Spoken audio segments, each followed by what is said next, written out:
주님 평화. 네. 그런 이야기 들어보신 적 있을 거예요. 오늘날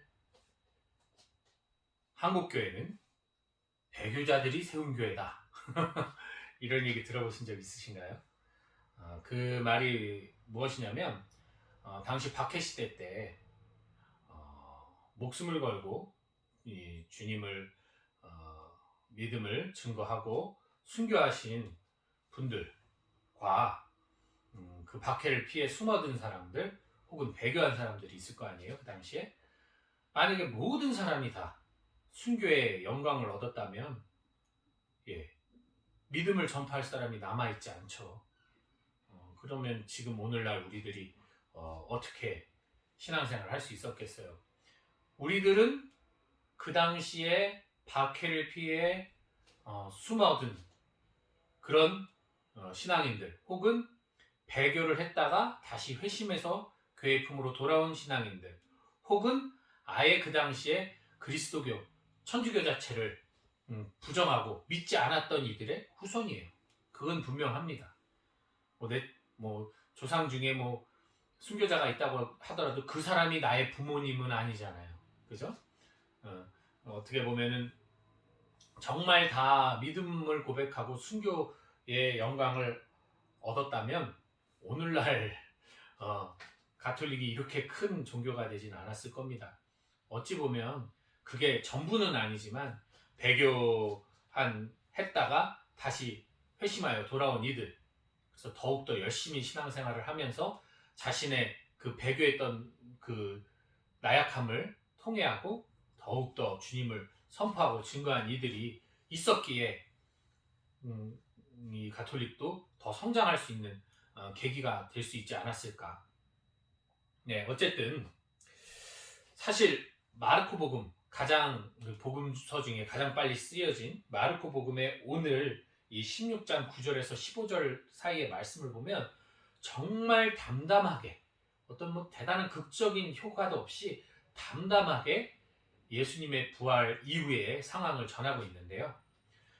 가만히 보면요. 마리아가 예수님이 부활했다라고 얘기를 했으나 사도들은 믿지 않았습니다.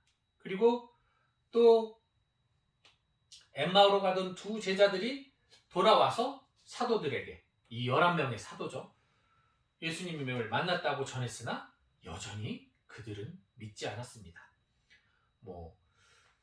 두 가지 혹은 세 가지 이유가 있겠죠. 하나는 우선 이들이 예수님 살아생전 하신 말씀을 듣지 않았죠. 자신들이 원하던 메시아상을 고집했기 때문에. 그래서 예수님의 죽음과 더불어 모든 것이 끝났다라고 자포자기야 한 상황에서 아무것도 귀에 들어오지 않았을 가능성. 두 번째, 자신들은 사도들이에요. 예수님을 가장 측근에 모시고 예수님이 가장 사랑했던, 발까지 씻겨주면서 입까지 맞추었던 그런 사도들이에요. 그런 사도들임에도 불구하고 그 중에 한 사람이 배반을 하고 나머지는 도망을 치는 그러한 너무도 부끄러운 죄를 저질렀기 때문에 주님의 부활이 오히려 더 이들에게는 부담이 되고 두려움이 되고 공포가 됐을 수도 있어요. 그리고 또 한 가지는 그래도 적어도 예수님이 우리를 가장 사랑하셨는데 11사도가 아닌 다른 이들에게 먼저 나타나리라는 그런 것에 대한 어떻게 보면은 제 사도들이 예수님 공생할 때도 싸웠잖아요. 내가 1번이다, 내가 2번이다, 이것 때문에 싸웠잖아요. 그것처럼 어떤 그런 부분에서 못마땅한 것도 또 있지 않았을까. 그 와중에 어쨌든 중요한 것은 이들이 믿지 않았다는 거예요. 그래서 예수님이 이들을 꾸짖으십니다. 그런데 더 놀라운 사실은 이 믿지 않는 제자들에게 예수님은 가장 귀한 그리스도인들의 사명을 맡겨요. 너희는 온 세상에 가서 모든 피조물에게 복음을 선포하여라. 네, 이게 우리가 가진 가장 중요한 모든 그리스도인들의 사명이잖아요. 이것을 믿지 않는 제자들에게 불신하는 사도들에게 맡깁니다. 오늘 독서의 말씀에서도 나오듯이 누가 봐도 무식하고 비천해 보이는 그들이 예수 그리스도의 이름으로 증언하고 기적을 베풀고 있잖아요. 예. 사실 솔직히 이렇게 생각해 보시면 더 편할 것 같아요.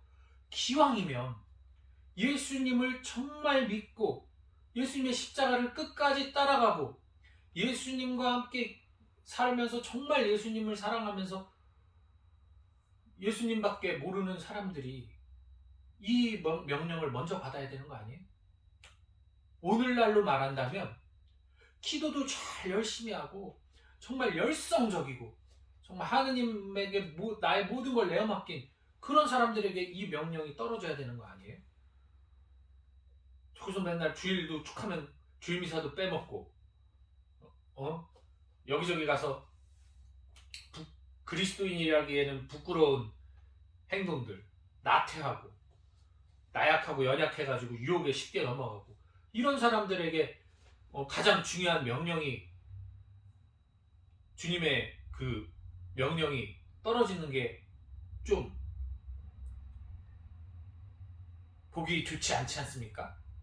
하지만 아까 초반에 제가 말씀드렸던 것처럼 서두에 말씀드린 것처럼 오히려 이들이 예수님을 불신했기 때문에 이것이 진실임을 즉 예수 그리스도가 우리를 위하여 십자가에 못 박혀 돌아가시고 부활하시고 승천하셨음을 또 그것을 통해 우리가 구원을 받았음을 더욱더 분명하고 확실하게 증거할 수 있는 왜?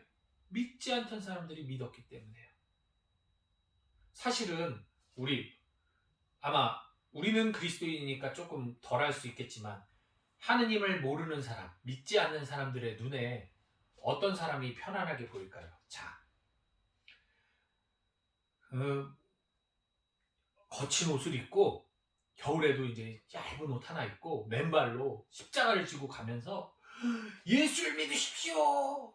종말이 가깝습니다. 예수를 믿고 구원 받으셔야 됩니다. 믿지 않으면 지옥을 갑니다. 막 외치면서 길을 걸어가는 사람과 늘 아침이 되면 오고 가는 길에서 만난 나에게 환한 미소로 인사하면서 안부를 묻고 또 내가 뭘 들고 있는데 그걸 같이 도와서 주고 또 맛있는 음식 있을 때 나눠주면서 친절한 웃음으로 나에게 오면서 같이 무언가를 먹을 때는 성호경을 긋고 조용히 기도하면서 담담하게 사랑의 이야기, 나눔의 이야기, 용서의 이야기 즉 하느님이 우리에게 가르쳐준 이 복음의 그 기쁨의 이야기를 굳이 예수님 믿어야 돼, 하느님 믿어야 돼요 말을 하지 않고 그렇게 담담하게 전하는 내 이웃이 있다면 둘 중에 어떤 사람에게 호감이 가고 어떤 사람 말에 귀를 기울일까요?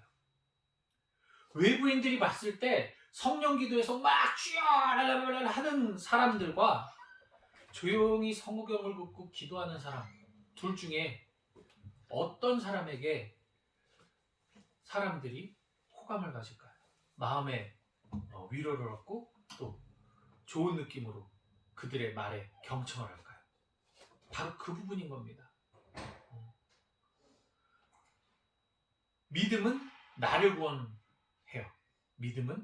온전한 믿음은 나를 구원합니다. 근데 선포는 이웃을 구원하는 거란 말이에요.